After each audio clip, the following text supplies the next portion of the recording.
Hi guys! Ngayon ay lolokoy natin sa ating budang. Bibigyan natin ng regalo. Kasi lagi siya nakakasira na suklay namin. Kaya ngayon, bibigyan natin siya ng regalo. Malamang tuwang-tuwa siya nito. Busy-busy siya. Pakita mo si ating budang. O, tinan mo. Kaway ka, kaway ka. Kaway ka, kaway ka. Yun na. Ay, di budang! May regalo ako sa'yo. Malamang magugustuhan mo to. Papanti. Hindi! Pera, yan, gusto ko yan. Oh, nakarinig mo ba? Plastic! Siyempre, nakabalot sa plastic! Bagay na bagay ito sa'yo kasi lagi ka namang Ano? nakakaputol ng suklay namin. Sukulay nga yan. Oh, ito na. Ito na. 1, 2, 3. Ay!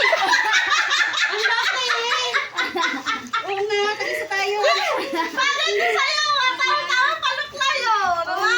Parang binagay mo sa katawan ko ah. Malaki din katawan ah. Ha? Kasi hindi na ito mapuputo. Shopee. Kailan in-order to? Alam mo ba dahil dito, umiyak si Inday? Diba? Maganda ba isuklay? Oo, ganda. Hey guys, order sa Shopee. Hindi mawawala. Naghahanap ba kayo ng sukulay? Laging nawawala. Dito na, si Shopee. Hindi na mawawala. Ilalagay ko, Ali. Lagay mo ang link, ha?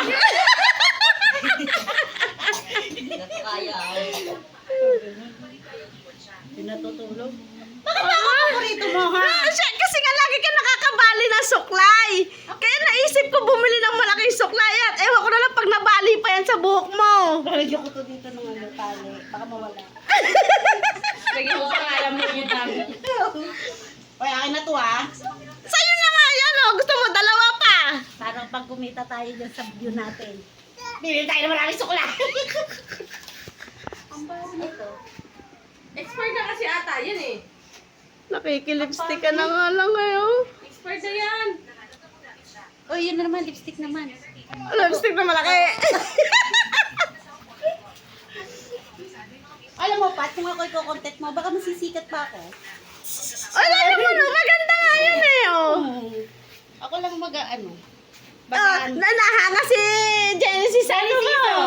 Sa suklay mo. Kasi laki lang ni tanggol to. Hindi para sukulay.